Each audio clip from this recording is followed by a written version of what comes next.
हर हर महादेव दोस्तों, आप सुन रहे थे मेरे साथ मनमर्जियां भाग 69। तो कहानी सुनाने से पहले मेरी आपसे एक रिक्वेस्ट है कि ये जो बैकग्राउंड में नॉइस आ रहा है बाइक्स का, इसे थोड़ा सा इग्नोर करें क्योंकि जहां अब मैं रहती हूँ वहाँ ये सब कॉमन है। तो आप सुन रहे थे मनमर्जियां। गुड्डू अपने ऑफिस के मुहूर्त के लिए घर से निकल गया। गोलू ने पहले ही सारा इंतजाम कर लिया। लोगों के बैठने की सुविधा, जलपान सब बंदोबस्त हो चुका था। रोशनी और मनोहर भी वहां आए थे। गुड्डू सबसे मिला और फिर गोलू के साथ काम में लग गया। बार बार उसे वहां शगुन की कमी महसूस हो रही थी। उसे देखकर गोलू ने कहा, आ जाएगी भैया, आ जाएगी। गुड्डू ने गोलू की ओर देखा तो गोलू वहां से चला गया। कुछ देर बाद पंडित जी आए। गुड्डू को उम्मीद तो नहीं थी कि मिश्रा जी आएंगे, लेकिन जैसे ही गाड़ी से मिश्रा जी उतरे, गुड्डू का चेहरा खुशी से खिल उठा। सभी आकर बैठ गए। पंडित जी ने पूजा पाठ करवाया। गुड्डू ने देखा शगुन नहीं है तो उसने मिश्राइन से पूछा, अम्मा शगुन? शगुन की तबीयत थोड़ी खराब थी, इसलिए वह घर में ही रुक गई, मिश्राइन ने कहा। गुड्डू ने सुना तो उसे अच्छा नहीं लगा और एकदम से शगुन का चेहरा उसकी आंखों के सामने आ गया। सुबह जो गुलाब का फूल शगुन ने उसकी शर्ट में लगाया था, गुड्डू की नजर उस पर चली गई और उसने मन ही मन कहा, इसलिए उन्होंने हमें सुबह ही विश कर दिया था। गुड्डू को खोया हुआ देखकर मिश्राइन ने कहा, बेटा ज्यादा चिंता ना करो, लाजो और अम्मा है उसके साथ। अब ऐसे वक्त में तबीयत खराब हो ही जाती है। गुड्डू ने कहा और दूसरे कामों में लग गया। पूजा होने के बाद सबको चाय नाश्ता दिया गया। हर कोई गोलू और गुड्डू को बधाई दे रहा था और आशीर्वाद दिए जा रहा था। जब मिश्रा जी की बारी आई तो मिश्रा जी ने कहा, गुड्डू और गोलू, तुम दोनों एक नया काम शुरू करने जा रहे हो। इसमें तुम दोनों को खूब तरक्की मिले और अब कोई कांड मत करना। गुड्डू और गोलू ने एक दूसरे को देखा और फिर मिश्रा जी को। मिश्रा जी ने 1100 रुपए गुड्डू की ओर बढ़ाकर कहा, ये पहली बोहनी हमारी तरफ से, मन लगाकर काम करना। गुड्डू को ऐसी उम्मीद तो बिल्कुल नहीं थी मिश्रा जी से, लेकिन वह खुश था। सब काम होते होते दोपहर हो चुकी थी। सभी लोग घर जा चुके थे। मिश्रा जी भी वहीं से शोरूम चले गए और मिश्राइन वेदी के साथ ड्राइवर के साथ घर चली आई। गुड्डू और गोलू दोनों ही अपनी दुकान पर बचे थे। गुड्डू ने सोफे पर पसरते हुए कहा, थक गए यार गोलू। भैया तुम बैठो, हम तुम्हारे लिए एक चाय लेकर आते हैं, गोलू ने कहा। अरे नहीं यार गोलू, इतनी गर्मी में चाय नहीं, गुड्डू ने कहा। चलो फिर नारियल पानी पी लेते हैं, गोलू ने कहा तो गुड्डू ने उठते हुए कहा, चलो हम भी साथ ही चलते हैं। दोनों बगल में ही खड़े नारियल पानी वाले के पास आए और 2 नारियल देने को कहा। गुड्डू की नजर चाय की टपरी पर खड़े उस चौकीदार पर गई जो उस रात उसके लिए चाय लेकर आया था। गुड्डू उसकी तरफ बढ़ गया और जाकर उसके कंधे पर हाथ रखा। गुड्डू को देखकर वह आदमी जैसे ही भागने लगा, गुड्डू ने अपनी टांग आगे कर दी और वह लड़खड़ाकर गिर गया। गोलू ने देखा तो नारियल छोड़कर वह भी उस ओर चला आया और गुड्डू से कहा, क्या हो गया भैया? गोलू ये वही आदमी है जिसने उस रात हमें चाय पिलाई थी, गुड्डू ने कहा तो गोलू ने पकड़ के उसे 2-3 थप्पड़ जड़े और कहा, किसके कहने पर ऐसा किया बे? लेकिन आदमी ने कुछ नहीं कहा तो गुड्डू ने गोलू को साइड किया और खींच कर एक थप्पड़ आदमी को मारा और कहा, बेटा नाम तो हम उगलवा लेंगे, अब खुद ही बताओगे या हमें ही? कहते हुए गुड्डू ने जैसे ही दोबारा मारने के लिए हाथ उठाया, आदमी बोल पड़ा, अब बताते हैं भैया, पीटो नहीं। हाँ तो बताओ फिर, गोलू ने कहा तो आदमी ने कहा, शर्मा जी की लड़की ने 500 रुपए दिए रहे हमें और चाय में कुछ मिला दिया। गंगा मैया की कसम हम कुछ नहीं किए। शर्मा की लड़की मतलब पिंकिया? गोलू ने हैरानी से कहा। गुड्डू ने सुना तो उसे बहुत बुरा लगा कि पिंकी ने ऐसी हरकत की। उसने आदमी को जाने दिया और सीधा दुकान में चला आया। गुड्डू को पहली बार पिंकी पर इतना गुस्सा आ रहा था कि दिल किया भी कि अभी जाए और 2 थप्पड़ लगा दे उसे। गोलू नारियल लेकर दुकान में आया और उन्हें टेबल पर रखते हुए कहा, ये पिंकिया तो नहा धोकर तुम्हारे पीछे पड़ गई है यार। गुड्डू गुस्से से उठा और जाने लगा तो गोलू ने कहा, अरे कहाँ जा रहे हो इतने गुस्से में? उस पिंकी से पूछने जा रहे हैं कि अब क्या चाहती है वो हमसे। हमारे साथ इतना सब करके भी उसका मन नहीं भरा जो अब ये सब करने लगी है वो। गुड्डू ने गुस्से से कहा। अरे भैया, वो भी तो यही चाहती है कि तुम गुस्से में आकर कुछ ना कुछ कांड करो। और सुने नहीं मिश्रा जी क्या कह रहे, थोड़ा सोच समझ कर भैया, अभी सही वक्त नहीं है पिंकिया से बात करने का। गोलू ने गुड्डू को समझाते हुए कहा। तुम सही कह रहे हो गोलू, पर यार ये पिंकिया बहुत ही चरस बो रही है हमारी जिंदगी में। गुड्डू ने कहा। काट देंगे, गोलू ने सोचते हुए कहा। का काट दोगे बे? गुड्डू ने हैरानी से पूछा। हमारा मतलब नारियल, नारियल लेकर आए हैं तुम्हारे लिए, ठंडा ठंडा। वो छोड़ के काहे अपना माथा गर्म कर रहे? कहते हुए गोलू ने नारियल गुड्डू को थमा दिया। गुड्डू ने नारियल पानी लिया और पीने लगा। कुछ देर बाद ही वहां शुक्ला जी आए। उन्होंने अंदर आते हुए कहा। अरे गुड्डू, तुम्हें घर बुलाया था हमने, तुम आए नहीं।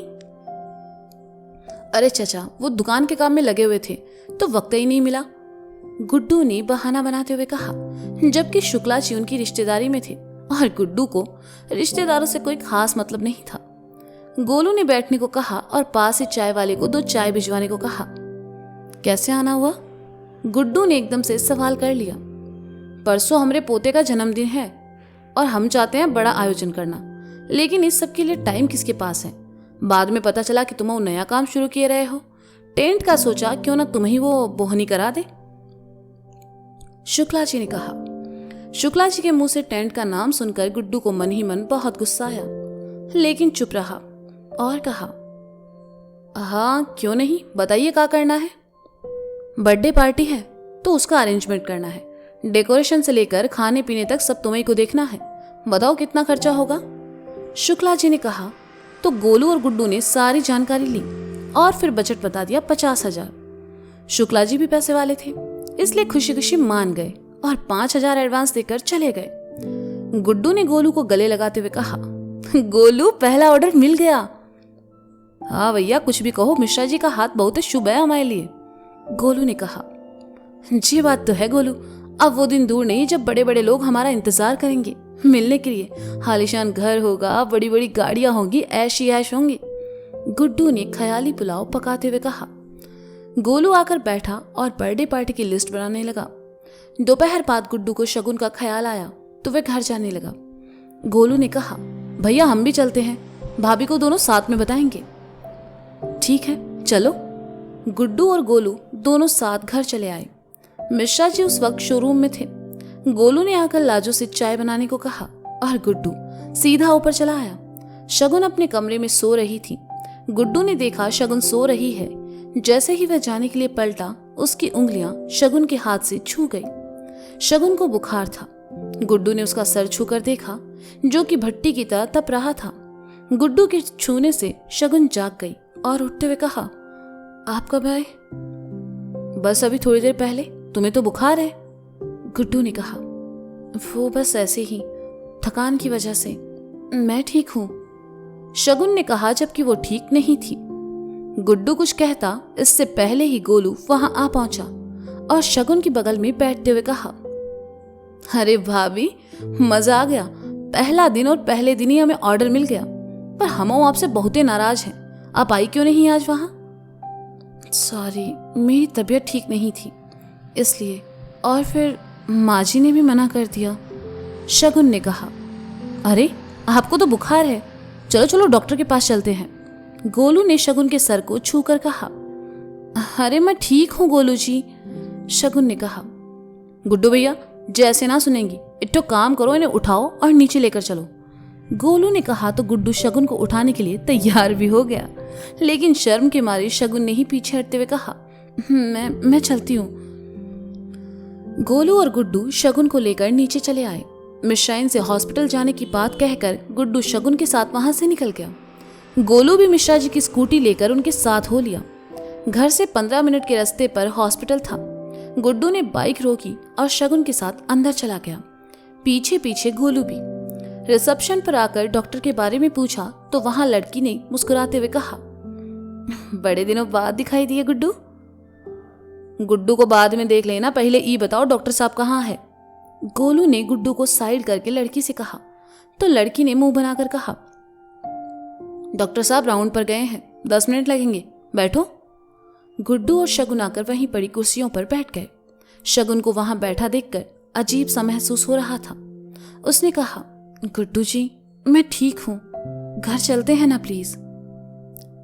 थोड़ी देर में डॉक्टर आ जाएंगे, तब उन्हें दिखाकर चलेंगे, गुड्डू ने कहा तो शगुन चुपचाप बैठ गई। गोलू वहीं इधर उधर चक्कर काट रहा था। कुछ देर बाद डॉक्टर आया तो गुड्डू शगुन को लेकर अंदर चला गया। डॉक्टर ने शगुन का चेकअप किया और कुछ नॉर्मल टेस्ट लिखकर दे दिए। गुड्डू बाहर आया और शगुन को लेकर लेबोरेटरी की ओर चला गया। गोलू रिसेप्शन एरिया में बैठा था कि उसकी नजर गेट से अंदर आती पिंकी पर चली गई। ई यहाँ क्या कर रही है? गुड्डू भैया ने इसको यहाँ देखा तो बवाल हो जाएगा, वो भड़के हुए हैं इन पर। तुम्हें कुछ सोचो गोलू, क्या करना है इनका? गोलू ने मन ही मन कहा, लेकिन वह पिंकी को रोक पाता इससे पहले ही पिंकी डॉक्टर के कैबिन में चली गई। गोलू पैर पटक कर रह गया और खुद से कहने लगा, ई तो चली गई, अब हम क्या करें? इट्टो काम करते हैं, पिंकिया को रोकने से अच्छा भैया भाभी को ही यहाँ से भेज देते हैं, जे सही रहेगा। कहकर गोलू लेबोरेटरी की ओर आया और कहा, गुड्डू भैया मिश्रा जी का फोन आया है, आप दोनों को घर बुलाया है। कहाँ है? और इनके टेस्ट होने बाकी हैं, अभी रिपोर्ट डॉक्टर को दिखानी है, गुड्डू ने कहा। अरे वो हम दिखा देंगे, तुम ज्यादा सवाल ना करो और जाओ निकलो, पता नहीं अब कौन सा कांड तुम्हारा सामने आया होगा, गोलू ने शगुन और गुड्डू को उठाते हुए कहा। लड़के ने शगुन का ब्लड सैंपल लिया और फिर गुड्डू शगुन को लेकर वहां से निकल गया। गोलू ने चैन की सांस ली और जैसे ही पलटा अपने पीछे खड़ी पिंकी से टकरा गया। तुम यहाँ क्या कर रहे हो और वो गुड्डू यहाँ क्यों आया था? पिंकी ने घूरते हुए गोलू से पूछा। उनको छोड़ो, हमको ई बताओ तुम यहाँ क्या कर रही हो? गोलू ने सवाल किया। अनीमिया हो गया है हमको, उसी की दवा लेने आए हैं, पिंकी ने कहा। काहे, लौंडो का खून चूसना बंद कर दी होगा, गोलू ने कहा तो पिंकी उसे घूरते हुए जाकर सामने पड़ी बेंच पर बैठ गई। गोलू फ्री था इसलिए आकर उसके बगल में बैठ गया और कहा, वैसे कुछ भी कहो यार पिंकिया, लगती तो तुम आज भी कटरीना जैसी हो, बस तुम्हारी जबान थोड़ी सी। गोलू आगे कहता उससे पहले पिंकी ने उसे घूरते हुए उंगली दिखाई तो गोलू ने अपनी उंगली से उसकी उंगली में फंसाकर नीचे करते हुए कहा, अरे मजाक कर रहे हैं यार। पिंकी ने अपनी उंगली उससे छुड़ाई और दूसरी ओर देखने लगी। कुछ देर बाद उठी और रिसेप्शन पर आकर लड़की से कुछ बात करने लगी। लेबोरेटरी से आकर लड़के ने गोलू को शगुन की रिपोर्ट्स दी जो कि नॉर्मल थी। गोलू ने उन्हें डॉक्टर को दिखाया और फिर बाहर चला आया। चलते चलते गोलू के मन में न जाने क्या आया कि वह पिंकी के पास आया और कहा, कहो तो घर छोड़ दे तुम्हें। जी नहीं शुक्रिया, कहकर पिंकी जैसे ही जाने लगी उसकी नजर फाइल पर लिखे शगुन नाम पर पड़ी और उसने कहा कि शगुन की फाइल तुम्हारे पास कैसे? आज इस पिंकिया का किस्सा हमेशा हमेशा के लिए खत्म कर ही देता हूं, मन ही मन सोचकर गोलू ने कहा। तुम्हें नहीं पता? अरे शगुन भाभी प्रेग्नेंट है, गुड्डू भैया बाप बनने वाले हैं। पिंकी ने जैसे ही सुना उसके चेहरे का रंग उड़ गया और उसने कहा, क्या ये कब हुआ? कब हुआ से क्या मतलब? शादी हुई है तो बच्चा तो होगा ही, पर गुड्डू भैया ने तुमको काहे नहीं बताया? गोलू ने कहा तो पिंकी अंदर ही अंदर जल भुन गई। रिसेप्शन वाली लड़की ने जब आकर पिंकी को उसके पेपर्स दिए तो पिंकी ने गुस्से में आकर उन्हें फाड़ डाला। गोलू पिंकी के थोड़ा सा पास आया और कहा, गुस्सा काहे हो रही हो पिंकिया? तुम चाहो तो शादी के बाद हम भी कर सकते हैं, जुड़वा। शट अप, कहकर पिंकी पैर पटकते हुए वहां से चली गई।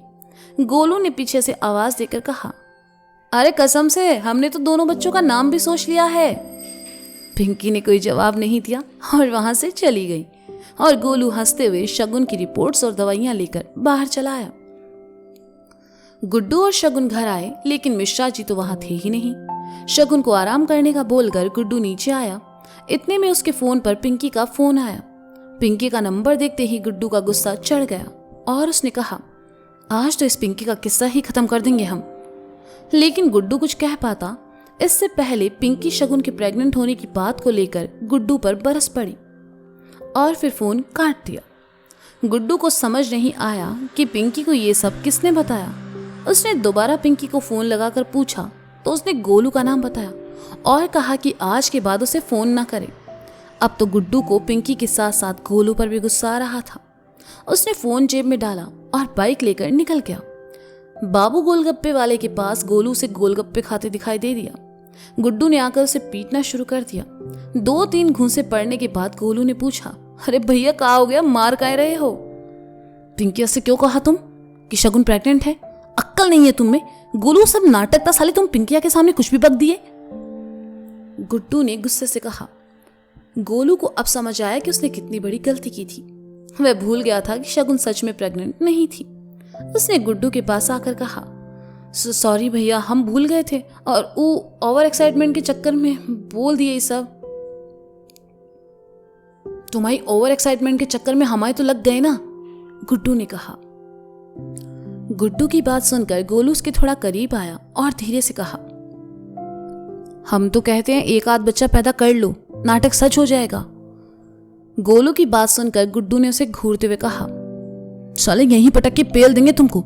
हमारी जिंदगी में सबसे बड़ी चरस तुम्हारे पिताजी नहीं, साले तुम हो। कहकर गुड्डू वहां से चला गया। तो दोस्तों, ये था मनमर्जियां भाग 69। इसका अगला भाग आप जल्द ही सुनेंगे हमारे साथ, मेरे साथ। तब तक के लिए शुक्रिया, बाय बाय, अपना ख्याल रखिए और हाँ, सुनते रहे मनमर्जियां मेरे साथ।